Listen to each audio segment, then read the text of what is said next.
একদিন শিশুনবী হযরত মুহাম্মদ সাল্লাল্লাহু আলাইহি ওয়াসাল্লাম ক্ষুধার্ত অবস্থায় মক্কার দুলামাখা পথ ধরে হেঁটে চলছিল। কিছুটা দূরে ছিল আবু জাহেলের খেজুর বাগান। আবু জাহেল এক ইহুদি ব্যক্তিকে নিয়ে খেজুরগুলো একটি বস্তায় ভর্তি করছিল। শিশুনবী মুহাম্মদ সাল্লাল্লাহু আলাইহি ওয়াসাল্লাম তখন ক্ষুধার্ত ছিল, তাই ক্ষুধা নিবারণের জন্য দুটি খেজুরের আশায় আবু জাহেলের খেজুর বাগানের দিকে যেতে লাগলো। শিশুনবী মুহাম্মদ সাল্লাল্লাহু আলাইহি ওয়াসাল্লাম ধীরে ধীরে সেই খেজুর বাগানে হাজির হলেন এবং আবু জাহেলকে সালাম দিয়ে বিনয়ের সঙ্গে বললেন, চাচা যান, আমার খুব ক্ষুধা পেয়েছে, আমাকে দুটি খেজুর দিতে পারবেন? তখন আবু জাহেল তাচ্ছিল্যভরা চোখে তাকিয়ে বলল, হে মুহাম্মদ, তোমাকে খেজুর দিতে পারি, কিন্তু একটি শর্ত আছে। ওই যে ব্যক্তিটি দাঁড়িয়ে আছে তার কাছে বস্তা আছে, ওইগুলো তুমি মাথায় করে নিয়ে আমার বাড়িতে দিয়ে আসো, তাহলে তুমি খেজুর পাবে।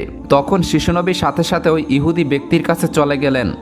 ইহুদি লোকটি তাকে দেখে অবাক হয়ে বললেন, হে বালক মুহাম্মদ, তুমি কি জন্য এসেছো? শিশুনবী মুহাম্মদ সাল্লাল্লাহু আলাইহি ওয়াসাল্লাম বললেন, আমি এই বস্তা মাথায় করে নিয়ে যাব।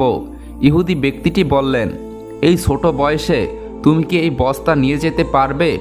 শিশুনবী বললেন, নিশ্চয়ই পারব। অতঃপর শিশু মুহাম্মদ সাল্লাল্লাহু আলাইহি ওয়াসাল্লাম ধুলিমাখা শরীরে মাথায় বিশাল বস্তা নিয়ে হেঁটে চললেন।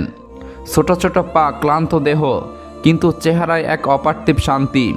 এবং তার পিছে চলেছে আবু জাহেল ও সেই ইহুদি ব্যক্তি। কিছুক্ষণ পর সেই বস্তা আবু জাহেলের বাড়ির সামনে এসে রাখলেন। তখন ইহুদি ব্যক্তি ওই বস্তা নিয়ে বাড়ির ভিতরের কোণে রেখে দিলেন। তারপর শিশুনবী হযরত মুহাম্মদ সাল্লাল্লাহু আলাইহি ওয়াসাল্লাম বললেন, চাচা যান, আমাকে খেজুর দেবেন না? তখন আবু জাহেল মাত্র একটি খেজুর দিলেন। তখন শিশুনবী হযরত মুহাম্মদ সাল্লাল্লাহু আলাইহি ওয়াসাল্লাম বললেন, চাচা যান, আরেকটি খেজুর দেবেন না? এই চাওয়াই যেন আবু জাহেলের আগুনে ঘি ঢেলে দিল।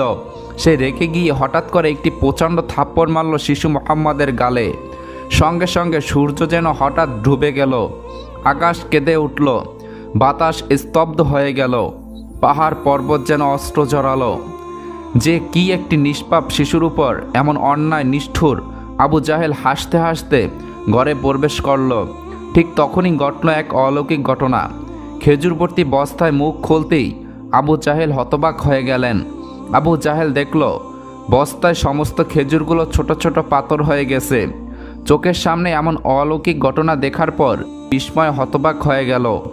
কিন্তু নিষ্ঠুর অত্যাচারী আবু জাহেল তখন ঘর থেকে বের হয়ে এলো এবং কটাক্ষ করে বললেন, হে মুহাম্মদ, তুমি তো বড় জাদুকর, আমার খেজুরগুলো জাদু করে পাথর করে দিয়েছ। শিশুনবী মুহাম্মদ সাল্লাল্লাহু আলাইহি ওয়াসাল্লাম নরম কণ্ঠে মাথা নিচু করে বললেন, চাচা যান, আমি কিছুই জানি না। এই কথা বলতেই নিষ্ঠুর আবু জাহেল আরেকটি চর মারলেন। চরের শব্দে যেন আবারও আকাশ কেঁপে উঠল, পাহাড় স্তব্ধ হয়ে গেল, আর শিশুটির চোখে জমে উঠল এক বিন্দু অশ্রু। কিন্তু কি আশ্চর্য, শিশু মুহাম্মদ শুধু এতটুকুই বললেন, চাচা যান, আপনার হাতে ব্যথা লাগেনি তো? আহা, কি মমতা, কি সহমর্মিতা! নিজে যে চর খেলেন, অথচ চিন্তা করলেন চর মারা মানুষের ব্যথার কথা। অতঃপর শিশুনবী সেই ব্যথা আর অপমানের বোঝা নিয়ে বাড়ি ফিরলেন না। চুপচাপ চলে গেলেন পাহাড়ের কিনারায়, শুধু নিঃশব্দে দাঁড়িয়ে রইলেন। এই ঘটনা দেখে গাছগুলো, পাহাড়গুলো বলতে লাগলো, আহ আফসুস, যাকে না সৃষ্টি করলে এই জমিন, এই আসমান, এই পৃথিবী কিছুই সৃষ্টি হতো না। সেই মহান নবী আজ ক্ষুধার্ত, অপমানিত, অবহেলিত। কিন্তু তবুও আবু জাহেলের হৃদয় একটুও কাঁপল না, এক বিন্দু অনুতপ্ত তার চোখে এলো না। এদিকে সেই ইহুদি ব্যক্তিটি তাদের নেতার কাছে এসে বলল, আজ এমন এক ঘটনা দেখেছি যা কল্পনাকেও হার মানায়। আবদুল্লাহর পুত্র শিশু মুহাম্মদ এমন ক্ষমতা আছে যা দুনিয়ায় কারো নেই। তাকে একটি চর মারলে খেজুর সব পাথর হয়ে যায়। আচ্ছা, আপনি কি বলতে পারবেন এটা কি জাদু না অলৌকিক ক্ষমতা? তখন তাদের নেতা বললেন, আমরাও শুনেছি আমাদের ধর্মগ্রন্থে নাকি মুহাম্মদের নাম আছে। সে হবে শ্রেষ্ঠ নবী এবং শেষ নবী। তবে তিনি কি এই মুহাম্মদ, এটা জানার জন্য আমাদের ধর্মগুরুর সান্নিধ্য প্রয়োজন। যদি এটা সত্য হয় তবে তাকে আমরা বাঁচতে দেব না, এই পৃথিবী থেকে সরিয়ে দেব। তোমরাও যাও, আমাদের ধর্মগুরুর কানে এটি পৌঁছে দাও। তখন সেই ইহুদি ব্যক্তিটি আবারও আবু জাহেলের বাড়ির দিকে রওনা হলেন। যেতে যেতে সেই খেজুর বাগানের কাছে উপস্থিত হয়ে দেখলেন সমস্ত খেজুর গাছের খেজুর নেই, সব একেবারে পাথর হয়ে গেছে। এটা দেখে সেই ইহুদি ব্যক্তিটি হতভম্ব হয়ে গেলেন। তিনি আর এক মুহূর্ত দাঁড়ালেন না, খুব দ্রুত আবু জাহেলের বাড়ির দিকে রওনা হলেন। আবু জাহেলের বাড়িতে এসে বললেন, ভাই, আপনার খেজুর বাগানের সমস্ত খেজুরগুলো তো পাথরে পরিণত হয়ে গেছে। এখন এটাকে যদি ফিরিয়ে আনতে না পারেন তাহলে অনেক টাকা ক্ষতি হয়ে যাবে। এটাকে ফেরানোর একমাত্র পথ হলো শিশু মুহাম্মাদের কাছে ক্ষমা চাওয়া। কিন্তু আবু জাহেল ক্ষমা চাওয়ার পাত্র ছিল না। সে ছিল নিষ্ঠুর এবং অতি চালাক। তাই সে চালাকি করেই বলল, ঠিক আছে, চলো আমরা মুহাম্মাদের বাড়িতে গিয়ে দেখি। এই বলে তারা শিশু মুহাম্মদ সাল্লাল্লাহু আলাইহি ওয়াসাল্লামের বাড়ির দিকে রওনা হলেন। শিশু মুহাম্মদ সাল্লাল্লাহু আলাইহি ওয়াসাল্লাম থাকতেন চাচা আবু তালেবের সঙ্গে। চাচা আবু তালেব তখন ঘরে একা। কিছুক্ষণের মধ্যে আবু জাহেল এসে হাজির হয়ে বললেন, হে আবু তালেব, শিশু মুহাম্মদ কোথা থেকে এমন জাদু শিখেছে? সে তো বড় জাদুঘর। সে আমার খেজুরগুলো সব পাথর করে দিয়েছে। কোথায় গিয়েছে? তুমি কি খবর রাখো? তাকে তো খুঁজে পাওয়া যাচ্ছে না। দেখো কোনো পাহাড়ের কিনারায় জঙ্গলের বাঘভাল্লুকে খেয়ে নিয়েছে কিনা। এই কথা শোনা মাত্রই চাচা আবু তালেব আর দেরি করলেন না, শিশু নবীজিকে খুঁজতে বের হলেন। এদিকে শিশু নবী হযরত মুহাম্মদ সাল্লাল্লাহু আলাইহি ওয়াসাল্লাম পাহাড়ের কিনারায় বসে কাঁদছে আর বলছে, আজ যদি আমার মা বাবা বেঁচে থাকতো, আমার সাথে কেউ এরূপ ব্যবহার করতে পারতো না। আমি আজ বড় একা। শিশু নবীর কান্না দেখে জঙ্গলের বাঘভাল্লুক হরিণ সেখানে আসলেন। সেই ব্যথায় ব্যতীত হয়ে তারাও যেন কাঁদছে আর বলছে, ইয়া রাসূলুল্লাহ, এই চর যেন আমাদের লেগেছে। ইয়া রাসূলুল্লাহ, তুমি আর কেঁদো না, এই কান্না আমরা সহ্য করতে পারছি না। অতঃপর কিছুক্ষণের মধ্যে চাচা আবু তালেব সেখানে হাজির হলেন। এটা দেখার পর তিনি আর কিছুই বললেন না, একেবারেই অবাক হয়ে গেল। তখন চাচা আবু তালেব সান্ত্বনা দিয়ে বললেন, তোমাকে এমন কষ্ট দিল, আমি তো আছি। আমি বেঁচে থাকতে কেউ তোমাকে আঘাত করতে পারবে না। অতঃপর শিশুনবীকে নিয়ে চাচা আবু তালেব বাড়িতে চলে এলেন। সেই রাতেই চাচা আবু তালেব আবু জেহেলের বাড়িতে গিয়ে বললেন, তুমি তাকে জাদুঘর বলেছ, অথচ সে তো কিছুই চায়নি। সে তো তোমার খেজুর নেয়নি, তোমার বিরুদ্ধে কিছু বলেনি। এই শিশুর চোখে যে অস্ত্র চড়েছে, সেই অস্ত্র একদিন পাহাড়ও গলিয়ে দেবে। এই কথা বলে তিনি সেখান থেকে চলে আসলেন। এই কথা শুনে আবু জাহেল কোনো জবাব দিল না, কারণ এই শিশুর মধ্যে এমন কিছু ছিল যা সে অনুভব করতে পারছিল কিন্তু স্বীকার করতে পারছিল না। আসলে আবু জাহেল ছিল মিথ্যাবাদী এবং অত্যাচারী। সেই রাতে মক্কার আকাশে এক উজ্জ্বল আলো দেখা গেল। সবাই ভাবল বুঝি কোনো তারা পড়েছে। ফেরেশতারা একে একে নেমে আসলো। এক ফেরেশতা আরেক ফেরেশতাকে বলল, এই শিশুর চোখে পানি দিয়ে একদিন মহা কিতাব নাজিল হবে। এই শিশু হবে শ্রেষ্ঠ মানব তথা শ্রেষ্ঠ নবী, যা সমগ্র বিশ্ববাসীর জন্য রহমত স্বরূপ। এদিকে ইহুদি কাফেররা এই অলৌকিক ঘটনা শোনার পর নবীজিকে হত্যা করার জন্য ষড়যন্ত্রে লিপ্ত হয়ে যায়। কেননা তারা চেয়েছিল যে শেষ নবী তাদের বংশের মধ্যে জন্ম হোক, কিন্তু তা হয়নি। তাদের মধ্যেও একজন ইহুদি তাদের ধর্মগুরুর কাছে গিয়ে সমস্ত ঘটনা খুলে বললেন। তখন তাদের ধর্মগুরু বললেন, আমি চিনেছি তাকে। সে সেই নবী যার বর্ণনা আমাদের কিতাবে আছে। তার দুটি চিহ্ন রয়েছে, একটি কাঁধে নবুয়তের মোহর, অন্যটি তার দৃষ্টিতে রহমত। অন্য একজন প্রশ্ন করল, তাহলে কি আপনি ঈমান আনবেন? তখন তিনি চুপ করলেন, মাথা নিচু করলেন, তারপর শুধু বললেন, আমরা চেয়েছিলাম আমাদের বংশে আসুক, তাই আমরা সত্যকে অস্বীকার করব। অন্যদিকে প্রতি বছর চাচা আবু তালেব ব্যবসার উদ্দেশ্যে সিরিয়ায় সফর করতেন। সেদিনও আবু তালেব সিরিয়া সফরের উদ্দেশ্যে প্রস্তুত হচ্ছিলেন। ঠিক সেই সময় শিশু মুহাম্মদ সাল্লাল্লাহু আলাইহি ওয়াসাল্লাম এসে বললেন, চাচা যান, আপনার সঙ্গে আমিও সিরিয়ার সফরে যাব। কিন্তু শিশু মুহাম্মদের কথা চাচা আবু তালেব ফেলতে পারলেন না। অতঃপর পরের দিন ব্যবসার উদ্দেশ্যে শিশু মুহাম্মদকে নিয়ে চাচা আবু তালেব সিরিয়া সফরের উদ্দেশ্যে রওনা হলেন। এভাবেই চলতে চলতে কয়েক মঞ্জিল পথ অতিক্রম করার পর বাণিজ্য কাফলা শ্যাম নামক একটি জায়গায় গিয়ে বিশ্রাম নিচ্ছিলেন। সেখান থেকে কিছুটা দূরে খ্রিস্টানদের একটি গির্জা ছিল। সেই গির্জায় খ্রিস্টানদের একজন ধর্মগুরু ছিল। সেই জমানার সবচেয়ে মহাপণ্ডিত ছিল। কাফেলা যখন আবারও চলতে শুরু করলো, তখন ওই খ্রিস্টানদের ধর্মগুরু লক্ষ্য করে দেখল কাফেলার সাথে সাথে যে সোজা শিশুনবী আছে তার ঠিক মাথার উপরে অখণ্ড মেঘ আছে। তার মাথার উপর ছায়া দিতে দিতে সরে আসছে। এটা দেখে তিনি অবাক হয়ে গেলেন। খ্রিস্টান ধর্মগুরু খুব শীঘ্রই তাদের ধর্মগ্রন্থ পরে বুঝলেন নিশ্চয়ই কাফেলার ভিতরে আখিরি জামানার শেষ নবী রয়েছে। তখন তিনি খুব দ্রুত তাদের একজন লোককে ডাকলেন এবং বললেন, তোমরা যাও, ওই কাফেলার সকলকে ডেকে আনো, তাদেরকে আমরা দাওয়াত খাওয়াবো। এই কথা শুনে তারা সেখানে চলে গেল এবং তাদেরকে বলল, প্রিয় ভাইয়েরা, আমাদের ধর্মগুরু আপনাদের সকলকে দাওয়াত করেছেন, এই দাওয়াত আপনারা কবুল করুন। অতঃপর কাফেলার সকলেই ওই গির্জায় আসলেন। তারপর খ্রিস্টান ধর্মগুরু কাফেলার সকলকে পেট ভরে খাওয়ালেন। অতঃপর কিছুক্ষণ পর খ্রিস্টান ধর্মগুরু আবু তালেবকে বললেন, হে কাফেলার সর্দার, শুনে রাখো, আপনার বাতিতা নিশ্চয়ই আল্লাহর শেষ নবী হবেন।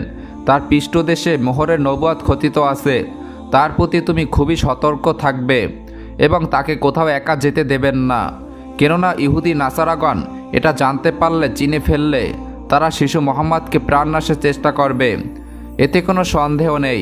তখন চাচা আবু তালেব বললেন, আপনি এই খবর জানেন কিভাবে?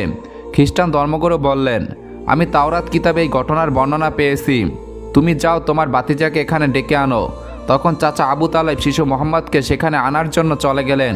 কিছুক্ষণ পর খ্রিস্টান ধর্মগুরু দেখলেন আবার একটি কাফেলা রওনা হচ্ছে। তখন খ্রিস্টান ধর্মগুরু সেখানে গেলেন এবং তাদেরকে জিজ্ঞাসা করলেন, আপনারা কারা আর কোথায় কি জন্য যাচ্ছেন? তখন তারা উত্তর দিল, আমরা রোম দেশের সৈন্য। আমাদের বাদশাহ আমাদেরকে পাঠিয়েছে যে দুনিয়াতে নাকি আখিরি নবীর আবির্ভাব হয়েছে। অনেক দিন আগেই আমরা তার সন্ধান করছি, তাকে খুঁজে পেলে হত্যা করে দেব। আপনি কি তার কোনো সন্ধান দিতে পারবেন? তখন খ্রিস্টান ধর্মগুরু বলল, তোমরা বৃথায় তাকে খুঁজে বেড়াচ্ছ। আল্লাহ তাআলা যদি সত্যি তার শেষ নবীকে দুনিয়ায় পাঠিয়ে থাকেন, তবে তো তিনি নিজেই তাকে হেফাজত করবেন। কারো এমন সাধ্য নেই যে তাকে হত্যা করতে পারবে। অতএব তোমরা আবারও রোম দেশে ফিরে যাও। এই কথা শুনে ওই সৈন্যগুলো ফিরে গেল। এভাবেই সেই দিন অতিবাহিত হয়ে গেল। রাতের বেলা খ্রিস্টান ধর্মগুরু চাচা আবু তালেবকে তাদের গির্জায় ডেকে বলল, হে কাফেলার সর্দার, দেখেছ তো আমার কথাই সত্য। ইহুদি নাসারাগণ আখিরি নবীর সাথে চরম শত্রুতা পোষণ করে। তারা যদি শেষ নবীকে হাতের কাছে পেয়ে যায় তাহলে হত্যা করার চেষ্টা করবে। অতএব বাতিজাকে নিয়ে বিদেশে যাওয়া উচিত হবে না তোমার, ফিরে যাও। অতঃপর পরের দিন চাচা আবু তালেব আর বিদেশে সফর করলেন না, আবারও দেশের পথে ফিরে আসতে লাগলেন। কিছুক্ষণ যাবার পর পথের মধ্যে একটি ঘোড়া দেখতে পেলেন, কিন্তু সেখানে কোনো মানুষ ছিল না। এটা দেখে তারা সেখানে দাঁড়িয়ে পড়লেন। তারপর দেখলেন একজন মানুষ মৃত অবস্থায় পড়ে আছে। আসলে এটি ছিল একজন ইহুদি যে শিশুনবীকে হত্যা করতে এসেছিল, কিন্তু আজ সেই শিশুনবী নিজে তাকে বাঁচিয়ে তুলেছে, নিজের হাতে পানি খাওয়াচ্ছেন। এভাবেই তাকে বাঁচিয়ে নিজেদের সাথে নিয়ে আবারও পথ চলতে শুরু করলেন। এভাবেই চলতে চলতে তাদের কাফেলা একটি সাগরের কিনারায় এসে উপস্থিত হলেন। সেখানে ছিল একটি জেলে সম্প্রদায়ের বসবাস। তাদের কাফেলা সেখানেই বিশ্রাম নিচ্ছিলেন, কিন্তু ওখানকার জেলের সম্প্রদায় ছিল মূর্তি পূজারী। তারা ছিল কুসংস্কারে অবাধ্য। চাচা আবু তালেব হঠাৎ করে একটি জায়গায় গিয়ে দেখল একদল জেলে সম্প্রদায় মূর্তি পূজা করছে।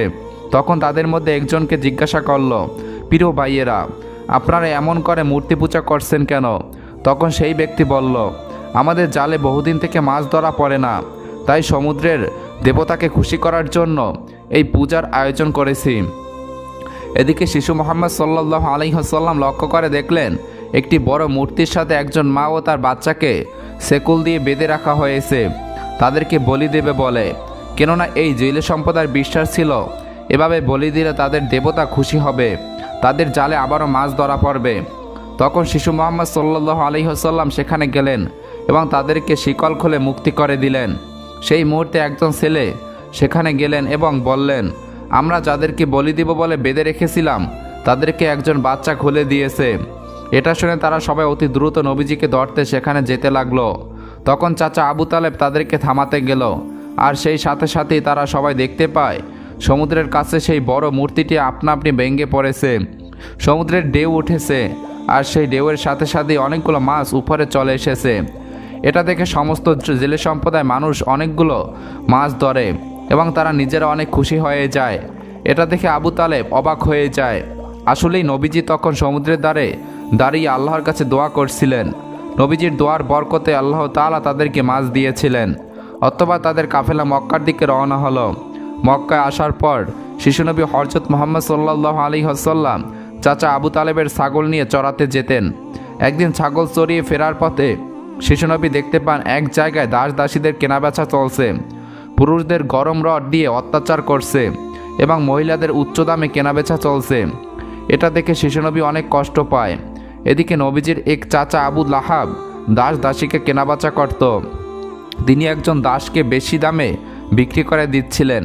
ঠিক সেই সময় তার স্বামী গিয়ে বললেন, হুজুর, আপনি এমন কাজ করবেন না, আমাদেরকে ক্ষমা করে দিন। এভাবেই কাকুতি মিনতি করতে লাগলো, কিন্তু আবু লাহাব তার কোনো কথাই শুনতে চায় না। ঠিক সেই সময় আমাদের দয়ার নবী সেখানে হাজির হয় এবং চাচা আবু লাহাবকে বলে, আপনি এই মহিলাকে বিক্রি করবেন কেন? তখন আবু লাহাব বলে, আমি এই মহিলাকে অনেক বেশি দামে কিনেছি, আমার মূল্য পরিশোধ করে দিলে আমি তাকে ছেড়ে দিব। তখন শিশুনবী তার এই মূল্য পরিশোধ করে দিলেন, আর সেদিন সেই মহিলা নবীজির জন্য মুক্তি পেয়েছিলেন। অতঃপর সেই সময় মক্কার বহুদিন ধরে বৃষ্টি হচ্ছিল না। মক্কায় বড় বড় নেতারা একত্রিত হয়ে বলতে লাগলো, মক্কায় বহুদিন ধরে বৃষ্টি হচ্ছে না, আমাদের বাচ্চারা মারা যাচ্ছে, পশু পাখি মারা যাচ্ছে। তাই আমরা সবাই মিলে কসম করেছি যে আমরা সবাই কাবার কাছে আসব এবং সেখানে গিয়ে বৃষ্টি চাইব। যতক্ষণ না বৃষ্টি আসে ততক্ষণ আমরা সেখানে থেকে আসব। এ কথা বলার পর সবাই একে একে কাবার দিকে যেতে লাগলো। সেখানে চাচা আবু তালেবও যাবে। ঠিক এমন সময় শিশু মুহাম্মদ সাল্লাল্লাহু আলাইহি ওয়াসাল্লাম চাচা আবু তালেবকে জিজ্ঞাসা করলেন, চাচা যান, আপনি কোথায় যাচ্ছেন? চাচা আবু তালেব বললেন, হে মুহাম্মদ, আমাদের মক্কা শুকিয়ে গিয়েছে, বহুদিন বৃষ্টি হয় না, একে একে সবাই মারা পড়ছে, তাই বৃষ্টির জন্য কাবাগরের কাছে যাচ্ছি।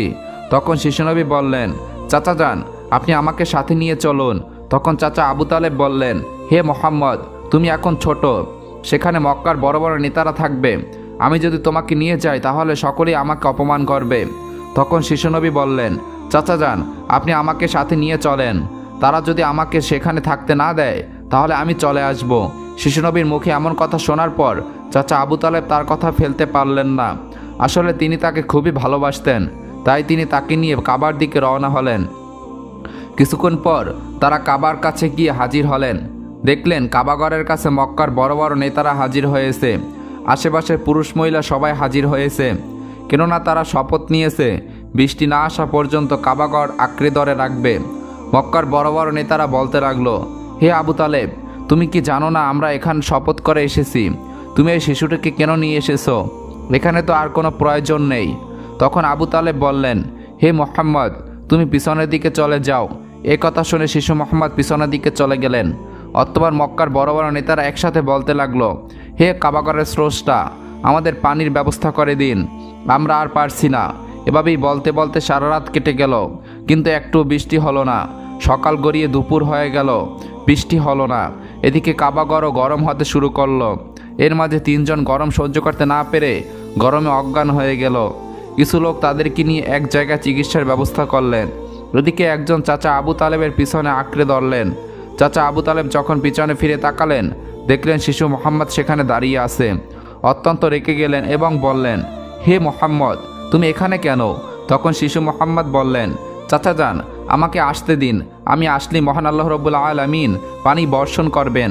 তখন চাচা আবু তালেব বললেন, এখানে এতগুলো মক্কার বড় বড় নেতা আছে, তারা সবাই পানি চাইছে, কিছু হচ্ছে না, আর তুমি এখন এই শিশু বয়সে কি করবে? তুমি চাইলে পানি হবে, এটা সম্ভব? অতএব তুমি পিছনের দিকে চলে যাও। এই কথা শুনে শিশুনবী আবার পিছনের দিকে চলে আসলেন। এদিকে পুনরায় তারা একসাথে বলতে লাগলো, হে কাবাগরের স্রষ্টা, আপনি আমাদের পানির ব্যবস্থা করে দিন। কিন্তু কোনো মতেই বৃষ্টি হলো না। তখন সবাই ক্লান্ত হয়ে এক জায়গায় বিশ্রাম নিচ্ছিলেন। চাচা আবু তালেব পিছনে লক্ষ্য করে দেখলেন আবারও শিশুনবী সেখানে হাজির। তিনি অত্যন্ত রেগে গিয়ে বললেন, হে মুহাম্মদ, তুমি আবার কেন এসেছো? শিশু মুহাম্মদ বললেন, চাচা যান, আমি তো আপনার গাম মুছতে এসেছি। এই কথা শুনে চাচা আবু তালেব নবীজির উপর প্রচণ্ড মায়া লাগলো এবং তাকে জড়িয়ে ধরলেন। তখন শিশু মুহাম্মদ আবার বললেন, চাচা যান, আমাকে একটিবার কাবাগরের কাছে যেতে দিন, আমি গেলে আল্লাহ তাআলা পানি বর্ষণ করবেন। সেখানে থাকা মক্কার নেতাদের মধ্যে একজন এই কথাটি শুনতে পেল। তখন সেই ব্যক্তি চিৎকার করে বলতে লাগলো, হে মক্কার মানুষেরা, চেয়ে দেখো, পানি চলে এসেছে। সেখানে থাকা সমস্ত লোকেরা অবাক হয়ে বলতে লাগলো, কোথায় পানি এসেছে?